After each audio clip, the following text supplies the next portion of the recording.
বিশ্বকাপ ফুটবলের উন্মাদনায় কাঁপছে পুরো বিশ্ব। আর এই মহামঞ্চের অংশ হতে সোমবার সান হোসে স্টেট ইউনিভার্সিটিতে পা রাখছে প্যারাগুয়ে জাতীয় দল। দক্ষিণ আমেরিকার এই দলকে স্বাগত জানাতে সেজে উঠেছে পুরো ক্যাম্পাস।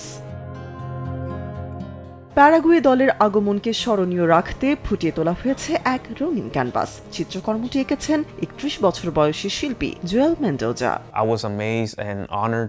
প্যারাগুয়ের ফুটবল দলের জন্য ছবি আঁকার সুযোগ পেয়ে আমি কৃতজ্ঞ ও ধন্য। নিকারাগুয়ায় জন্ম ও কোস্টারিকায় বড় হওয়া আমার প্রিয় দুই দেশ এবার মূল পর্বে নেই, তবে এই ক্যানভাসের মাধ্যমেই আমি বিশ্বকাপ নিয়ে নিজের উচ্ছ্বাস ও ফুটবল স্বপ্নকে ছুঁয়ে দেখেছি।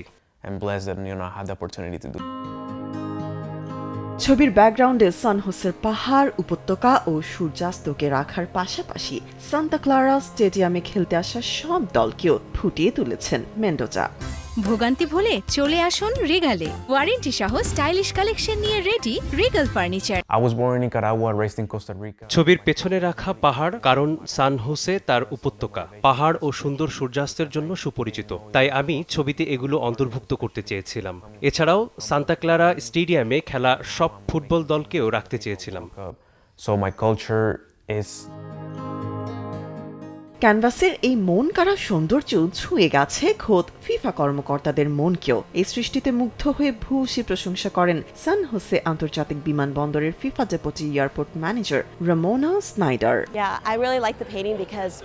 আমার ছবিটি সত্যিই খুব ভালো লেগেছে, কারণ প্রথমত এটি আমার কাছে ফিফাকে প্রতিনিধিত্ব করে। ফিফা রঙিন, উজ্জ্বল ও মজাদার।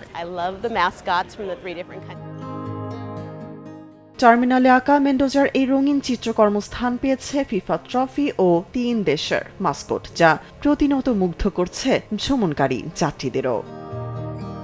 তামান্না তাবাসসুম, সময় সংবাদ।